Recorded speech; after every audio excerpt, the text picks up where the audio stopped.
પ્રકરણ 6 પશ્ચિમના આધુનિક ચિત્રકારો। કોઈને બંધનમાં રહેવું ગમતું નથી, તેથી અગાઉના ચિત્રકારોએ કરેલા ચિત્રો કે ચિત્ર વિધાન પદ્ધતિમાં હર વખત કાંઈક ને કાંઈક પરિવર્તન આવતું રહ્યું છે। પરિવર્તન એ સૃષ્ટિનો નિયમ છે। નદીના પ્રવાહની જેમ વધતી જતી કલા સાધનામાં સર્જકોએ અનેક નવા પ્રયોગો કરીને સુંદર ચિત્રો તૈયાર કર્યા છે। જેમ ભારતમાં તેમ પશ્ચિમ તરફના દેશોમાં પણ આ રીતના પરિવર્તન જોવા મળે છે। આમાંથી કેટલાક મહાન ચિત્રકારોના જીવન અને ચિત્રોનો પરિચય અહીં આપવાનો પ્રયાસ તમારી ચિત્ર સાધનામાં વૈવિધ્ય લાવવા મદદરૂપ થશે। 1. શ્રી પોલ સેઝા। શ્રી પોલ સેઝાનો જન્મ ઈસવીસન 1839માં ફ્રાન્સના એક સામાન્ય કુટુંબમાં થયો હતો। તેઓ ઇમ્પ્રેશનિસ્ટ વિચારસરણીનો વિરોધ કરનાર એક ફ્રેન્ચ કલાકાર હતા।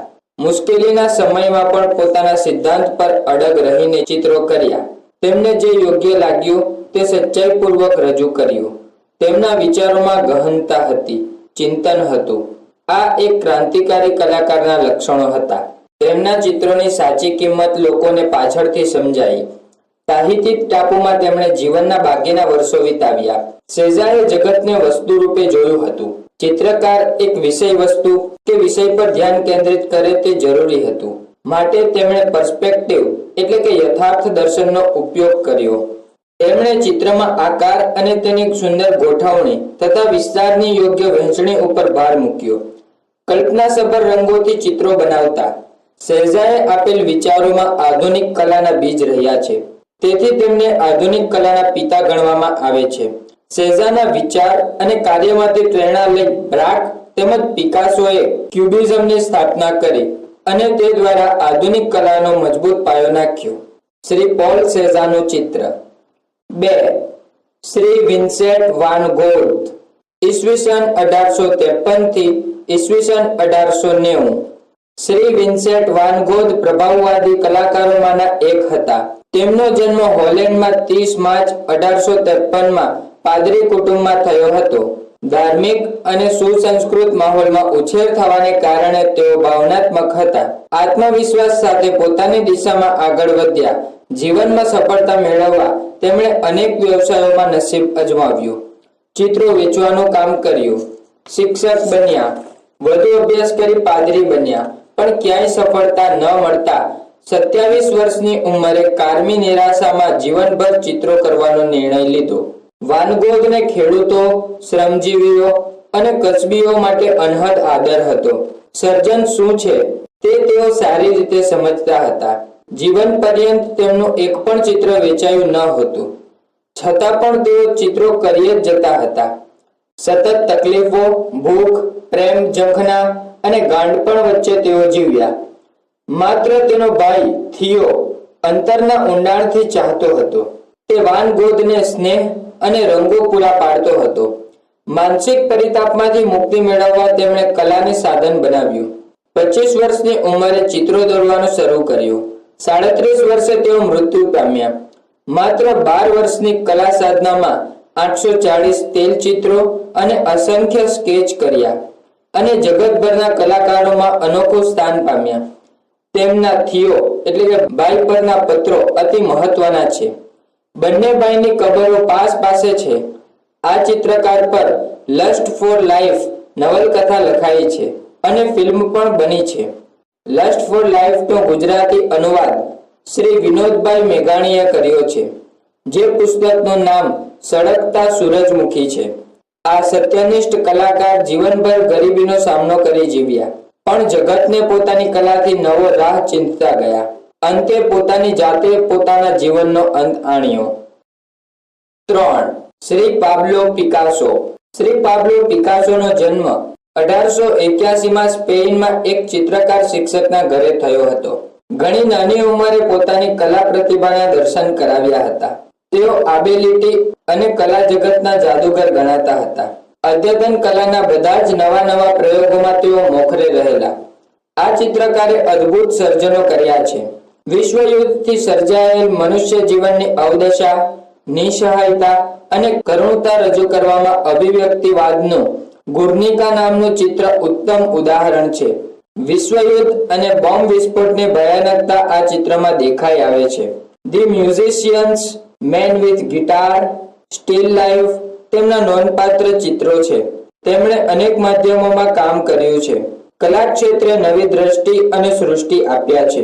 આજ સુધી થઈ ગયેલા મહાન પ્રતિભાશાળી કલાકારોમાં પિકાસો જ ફક્ત પોતાના જીવન દરમિયાન કીર્તિ અને પૈસા પામી શક્યા.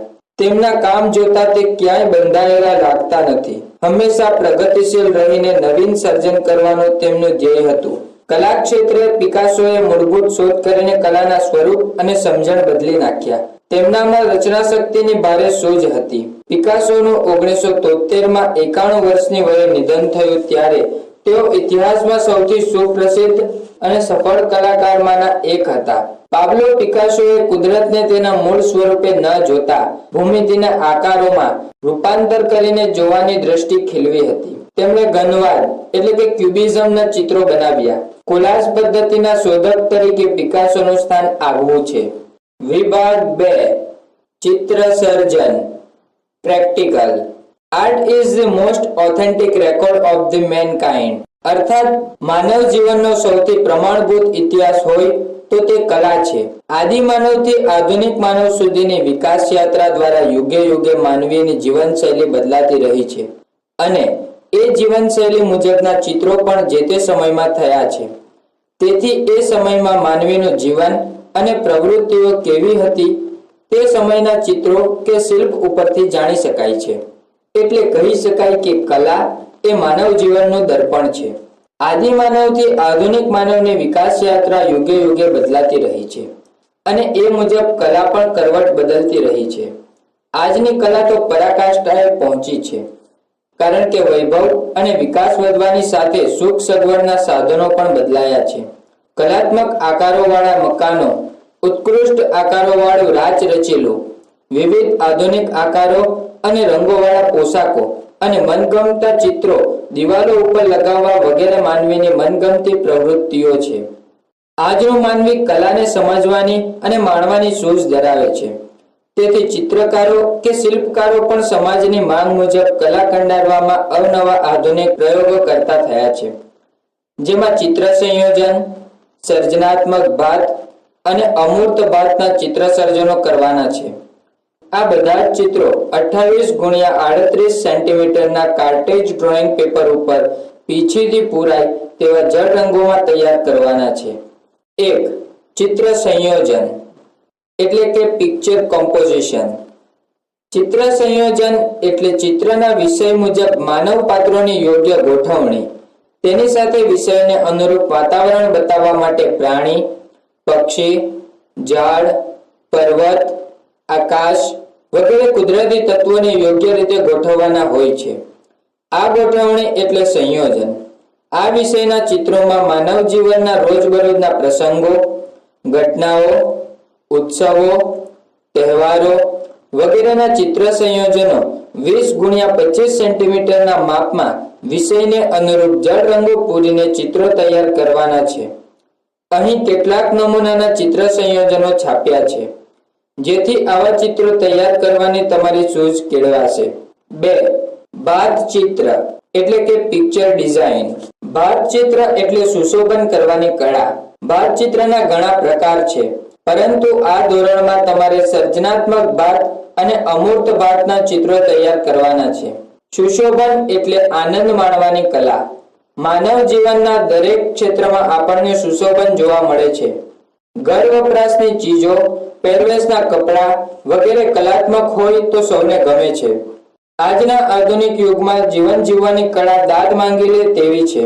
ફેશનના નામે અવનવા પ્રયોગો થાય છે અને વિવિધ પ્રકારની સુશોભન કળા વિકસી છે. અહીં તમારે સર્જનાત્મક ભાત અને અમૂર્ત ભાત રચનાઓ તૈયાર કરવાની છે. 1. સર્જનાત્મક ભાત રચના એટલે કે ક્રિએશન પિક્ચર ડિઝાઇન. કુદરતી કે માનવ સર્જિત આકારોને સર્જનાત્મક એટલે કે ક્રિએટિવ બનાવીને તેને મૌલિક રીતે અને કલાત્મક રીતે ગોઠવીને સર્જનાત્મક ભાત ચિત્ર તૈયાર કરવાનું હોય છે અને તેમાં વિષયને અનુરૂપ પીછીથી પૂરાય તેવા જળ રંગો પૂરવાના છે. આ ચિત્રો 20x25 સેન્ટીમીટરના માપમાં તૈયાર કરવાના છે. સર્જનાત્મક ભાત ચિત્રોના કેટલાક નમૂના અહીં આપ્યા છે, જેથી આ ચિત્રો કેવા અને કઈ રીતે બનાવવાના છે તેનો ખ્યાલ તમને આવશે। 2. અમૂર્ત એટલે કે આધુનિક ભાત રચના એટલે કે મોડર્ન પિક્ચર ડિઝાઇન। અમૂર્ત ભાત રચના એટલે જેમાં કોઈ ચોક્કસ આકારના હોય તેવા આધુનિક આકારોની ભાર સામ્ય એટલે કે સમતુલા જાળવીને કરેલી ભાત રચના। આજના આધુનિક યુગમાં આ ભાત રચનાનો વ્યાપ ખૂબ જ વધ્યો છે। પરંપરાગત ચાલતા આવતા આકારો હવે માનવીને ગમતા નથી। જેમાં કંઈક વિશેષતા હોય તેવા આકારો જ બધાને ગમે છે। પરિણામે કલાકારો પણ શિલ્પ હોય કે ચિત્ર હોય આધુનિક રીતે જ તૈયાર કરે છે। આવા ચિત્રો કે શિલ્પોને સમજવા માટે જોનારની કલ્પના શક્તિને થોડી મહેનત કરવી પડે છે। પરિણામે જોનાર થોડા સમય માટે કલા સાથે ઓતપ્રોત થઈ જાય છે। અમૂર્ત ભાત રચના માત્ર સુશોભનની કળા છે, તેથી મુક્તિ અભિવ્યક્તિથી આ રચના કરી શકાય છે। આવી ભાત રચના તમે 1 કે 2 અમૂર્ત આકાર પસંદ કરીને તેને પુનરાંકન કરીને કરી શકાય છે। આવા ભાત ચિત્રો 20x20 સેન્ટીમીટરના માપમાં પીછીથી પૂરી શકાય તેવા જળ રંગો પૂરીને તૈયાર કરવાના છે। અમૂર્ત ભાત રચનાના કેટલાક નમૂના અહીં આપ્યા છે, તેથી અમૂર્ત ભાતના ચિત્રો તૈયાર કરવાની તમારી સમજ કેળવાશે।